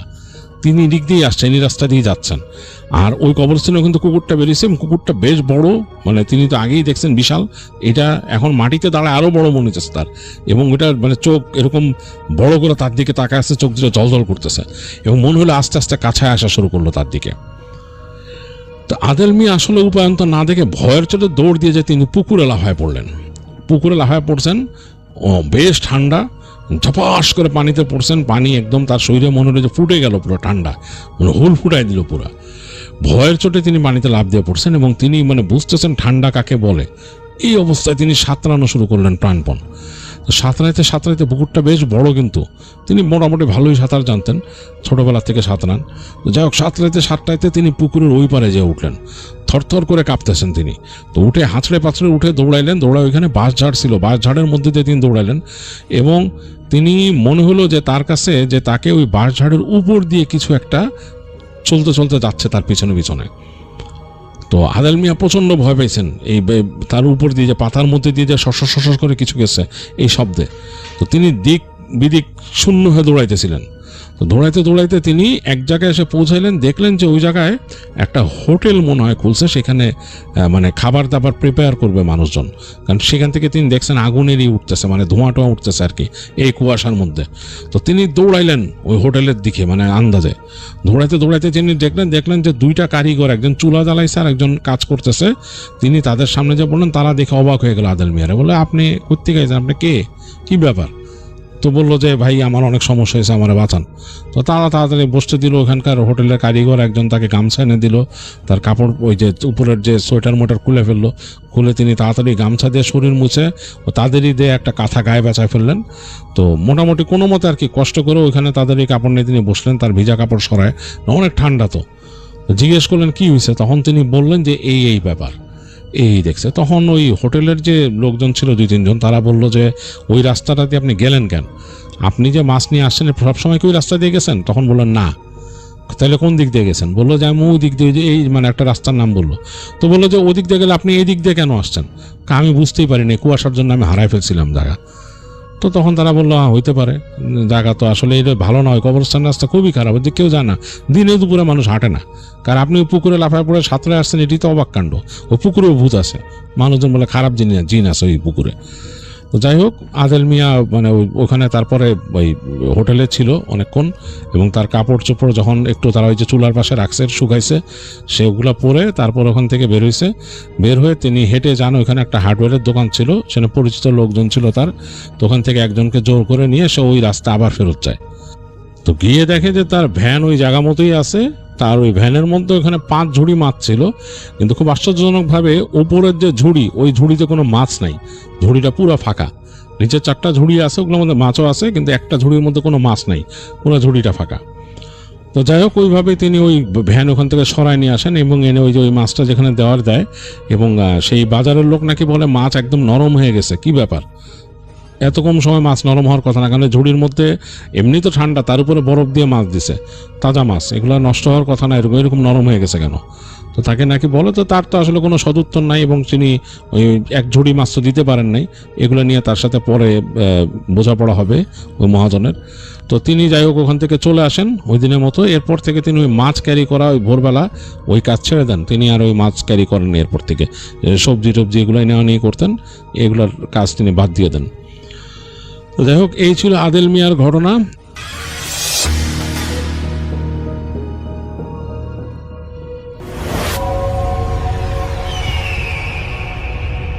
রফিন ভাই, প্রথমে আমার সালাম নেবেন।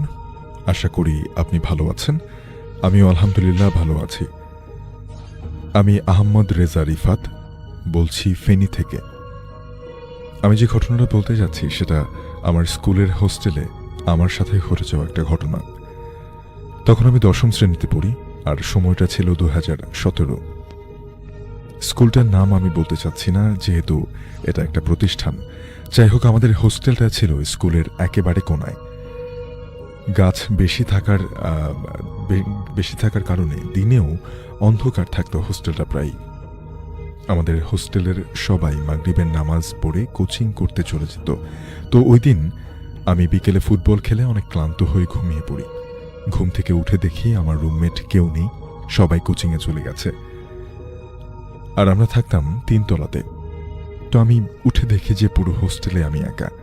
আগেই বলে রাখি যে আমাদের হোস্টেলের নিচে নাকি যুদ্ধের সময় গণকবর ছিল, যদিও সেটা সত্যি কিনা সেটা আমি জানি না। তাছাড়া এই হোস্টেলে অনেকেই অনেক ধরনের অলৌকিক ঘটনার কথা আমি শুনেছি, কিন্তু কখনো বিশ্বাস করিনি।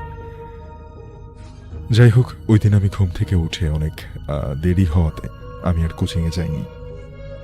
আমি শুয়েছিলাম, যেহেতু হোস্টেল খালি ছিল তাই অনেক নিশ্চুপ ছিল আশপাশ। তো হঠাৎ করেই আমি কারো হাঁটার শব্দ পেলাম, খালি পায়ে ফ্লোরে হাঁটলে যেরকম শব্দ হয় ওই রকম। তো আমি প্রথমে ভেবেছিলাম যে হয়তো স্যার হোস্টেল চেক করতে আসছে, তাই আমি আমার খাটের পেছনে লুকিয়ে পড়ি। দরজার দুই পাশ ছিল গ্লাসের, কিন্তু গ্লাসগুলো ছিল ঝাপসা, তাই স্পষ্ট দেখা যায় না। তো একটু পরই আমি খেয়াল করলাম, আমি দেখলাম কেউ একজন রুমের সামনে দিয়ে ধীর গতিতে হেঁটে যাচ্ছে। তখন আমি খেয়াল করলাম যে উনি স্যার নয়, কারণ স্যার এত লম্বা ছিলেন না, আর ওনার গায়ে একটা সাদা লম্বা কিছু একটা ছিল, আর সেটার গা থেকে একটা আলো বের হচ্ছিল। তখন আমি একটু কৌতূহল হয়ে জিনিসটা কি সেটা দেখতে আসতে দরজাটা খুলে দেখি, আর তখন আমার চোখ একদম আটকে যায়। আমি কথা বলার মতো অবস্থায় ছিলাম না। আমি দেখলাম একটা লম্বা মানুষের মতো কেউ একজন হেঁটে যাচ্ছে, আর তার পায়ের গোড়ালি উল্টো দিকে ঘোরানো, মানে সে হাঁটছিল ওই দিকে, কিন্তু তার পা ছিল পেছনের দিক করে। আমি তখন সেখানে কাঁপতে শুরু করি। তখন ওই জিনিসটা আমার উপস্থিতি টের পায়, আর সে হঠাৎ থেমে গিয়ে একটা বিড়াল হয়ে যায়। আর বিড়ালটা ছিল প্রায় একটা কুকুরের সাইজের মতো, এতটা বড়। আর সেই বিড়ালটা এক লাফ দিয়ে 3 তলা থেকে বাতাসে মিলিয়ে যায়। তখন আমি একের পর এক দোয়া সূরা পড়তে থাকি এবং এক দৌড়ে আমি আমাদের বাবুর্চির রুমে চলে যাই। তারপর ওনাকে সবকিছু খুলে বলি। উনি বলেন এটা একটা জিন, আর এটা কারোর ক্ষতি করে না। উনি মুরব্বী ছিল। উনি আমাকে এক গ্লাস পানি পড়া দেয়, আমি তা খেয়ে সোজা বাড়িতে চলে আসি।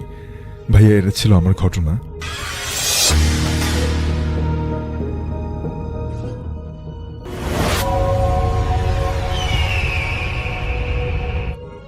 হ্যালো লিসন, আসসালামু আলাইকুম। আজকে যে বাছাইকৃত ঘটনাগুলো ছিল সবগুলোই আপনাদের জন্য আমি প্রতিনিয়ত এই সুন্দর সুন্দর বাছাইকৃত ঘটনাগুলো নিয়ে আসতেছি। তো আপনাদের জন্য আমি প্রতিনিয়ত কিন্তু সুন্দর ঘটনা এবং ভয়ঙ্কর লেভেলের ঘটনাগুলো নিয়ে আসতেছি। আপনারা যে রিলেটেড ঘটনাগুলো শুনতে চাচ্ছেন প্রতিনিয়ত, সেই রিলেটেড ঘটনাগুলো নিয়ে আসতেছি। তো এর পরবর্তীতেও আপনাদের জন্য আমরা আরও সুন্দর সুন্দর ঘটনা নিয়ে আসবো। তো আমরা এর পরবর্তীতে আপনাদের জন্য একটা স্পেশাল এপিসোড নিয়ে হাজির হব ইনশাআল্লাহ। সো এরকম স্পেশাল এপিসোডগুলো আপনারা শুনতে চাইলে অবশ্যই আমাদের এই চ্যানেলটিকে সাবস্ক্রাইব করতে ভুলবেন না, কারণ আমরা প্রতিনিয়তই কিন্তু আপনাদের জন্য এরকম সুন্দর সুন্দর বাছাইকৃত স্পেশাল এপিসোডগুলো নিয়ে আসতেছি। সো এরকম সুন্দর বাছাইকৃত এপিসোড শুনতে হলে অবশ্যই চ্যানেলটিকে সাবস্ক্রাইব করতে হবে, লাইক কমেন্ট শেয়ার করতে ভুলবেন না।